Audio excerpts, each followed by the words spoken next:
Olá, caríssimos, sejam bem-vindos a mais um vídeo no canal Apologistas da Fé Católica. Neste vídeo vamos tratar de dois temas. Um é o feminismo e a questão da ordenação sacerdotal de mulheres, e o outro é a nova era, a questão da nova era, a teosofia e o panteísmo. A teosofia, até bem pouco tempo atrás, eu tratava isso como uma coisa meio abobalhada. Eu não posso mais tratar isso dessa forma porque o Papa, na época que ele foi cardeal, ele tratou a teosofia de uma forma bem contundente, fez uma crítica e fez um alerta. Então, eu vou tratar isso com mais seriedade, né? Já que ele viu problemas sérios ali que poderiam fazer muito mal aos católicos. E sobre a questão do sacerdócio feminino, ordenação sacerdotal de mulheres, as lideranças que estão por trás dessa teologia moderna, que eles mesmos dão o nome de ser uma teologia espiritual moderna, que na visão deles, eles têm algo mais para oferecer, que é a liderança feminina.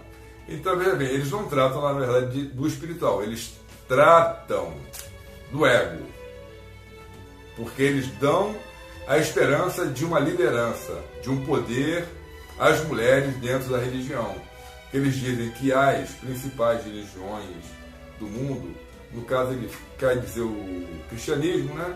O judaísmo e o islã, eles não aceitam mulheres na sua liderança e nunca vão aceitar. A igreja nunca vai aceitar também. E ele fez uma crítica aqui ao Papa, né? João Paulo II, uma declaração. Ele fala o seguinte: a declaração que o Papa fez sobre a ordenação das mulheres foi somente um patamar abaixo de uma bula papal. Fosse uma bula papal e, portanto, infalível, teria fechado a questão da ordenação das mulheres pelos próximos 300 anos. Ele continua na sua crítica em relação a Roma e à ortodoxia, a Igreja Ortodoxa. São muito, mas muito masculinas, diz ele.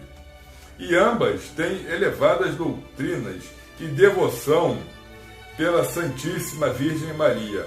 Para mim, é difícil pronunciar a palavra Theotokos em referência a Maria. Mas ele não tem nenhuma dificuldade em pronunciar a palavra Sofia, que é, segundo eles, o feminino de Deus, que é a sabedoria. Sofia, sabedoria. Eles acrescentam o seguinte: em 96, eles disseram que se as pessoas usam o direito à liberdade do pensamento, consciência e religião para discriminar as mulheres, estão violando os direitos humanos das mulheres em todos esses casos. Todas essas pessoas têm a responsabilidade de parar essa violência contra pessoas de outra raça e de outros seres. Em muitas tradições religiosas, as mulheres não têm permissão de ocupar postos de liderança. E aí vai rabino, padre, papa, e pastor, bispo e outras coisas.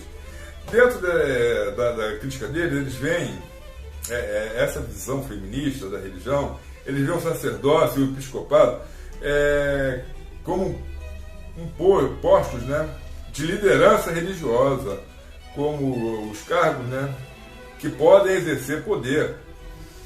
Portanto, as religiões que não permitem lideranças religiosas femininas mantêm as mulheres na impotência e violam os direitos humanos.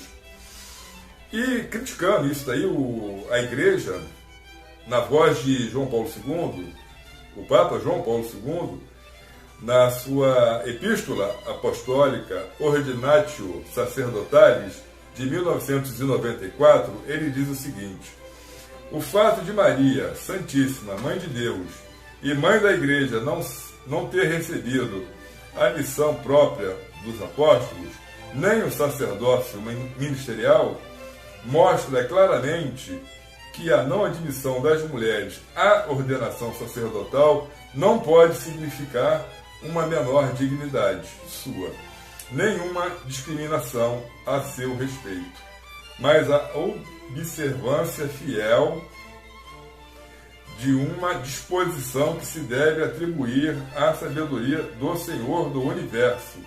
Os maiores do reino dos céus não são os sacerdotes, mas os santos. Declaro que a Igreja não tem absolutamente a faculdade de conferir a ordenação sacerdotal às mulheres e que esta sentença deve ser considerada como definitiva por todos os fiéis da Igreja. Então, portanto, você que é católico, você deve conhecer essa epístola apostólica Ordinatio Sacerdotalis de 1994. Busque ela e leia ela toda, para você não ficar perturbando a cabeça do seu pároco, do seu bispo, achando que mulher tem que ser padre, bispo, ou seja lá o que for. Não tem que ser. A partir de agora vamos tratar de outro assunto. O outro assunto agora é a questão da nova era, da teosofia e do panteísmo. Essa questão ela foi abordada pelo Papa João Paulo II, que definiu de forma crítica, cruzando o limiar da esperança, como o retorno das antigas ideias gnósticas sob o disfarce da suposta nova era. Não podemos nos iludir pensando que isso levará a uma renovação da religião.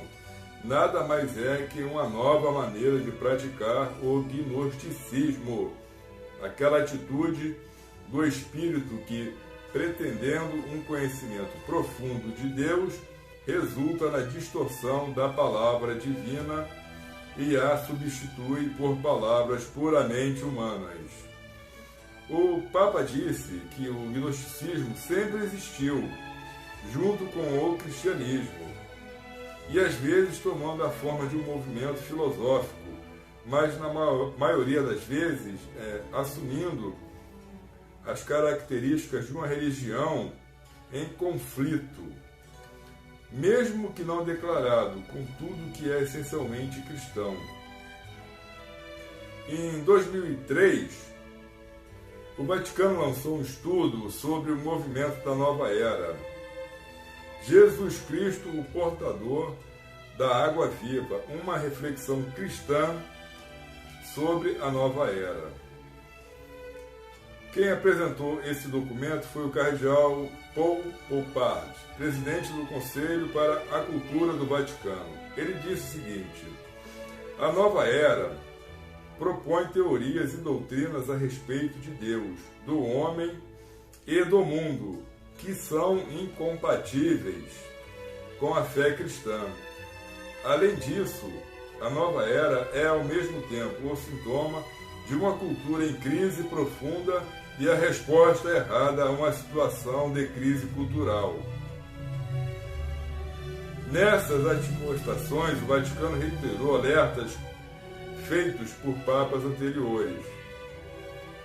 Em uma encíclica que foi publicada em 1937 sobre o nazismo, o Papa Pio XI ele alertou contra o panteísmo e as especulações idolátricas a respeito de Deus,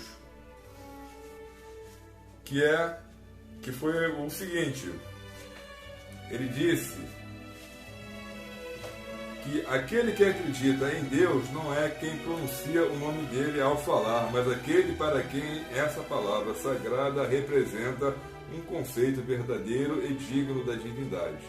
Qualquer um que identifique numa confusão panteística Deus com o universo, ou rebaixando Deus às dimensões do mundo, ou elevando o mundo às dimensões de Deus, não é um crente em Deus. Esta encíclica é Midi-Brenner, que já foi citada em outros vídeos. E ele acrescenta: cuidado, veneráveis irmãos, com o crescente abuso que se tem feito, tanto na fala quanto na escrita do nome de Deus, como se tratasse de um rótulo sem sentido a ser afixado a quaisquer criações, mais ou menos arbitrárias da especulação humana. Em 1919, sob o Papa Bento XV, a Igreja Católica já havia condenado oficialmente a teosofia ao Santo Ofício do Vaticano, que é o predecessor da Congregação para a Doutrina da Fé. Foi requisitado um pronunciamento sobre a teosofia. Eles fizeram a pergunta: se as doutrinas hoje chamadas de teosóficas podem estar em harmonia com a doutrina católica e, portanto, se é permitido ingressar em sociedades teosóficas, comparecer às suas reuniões e ler os seus livros, jornais, diários, periódicos, escritos, a resposta do Santo Ofício foi negativo para todos os casos. Não pode.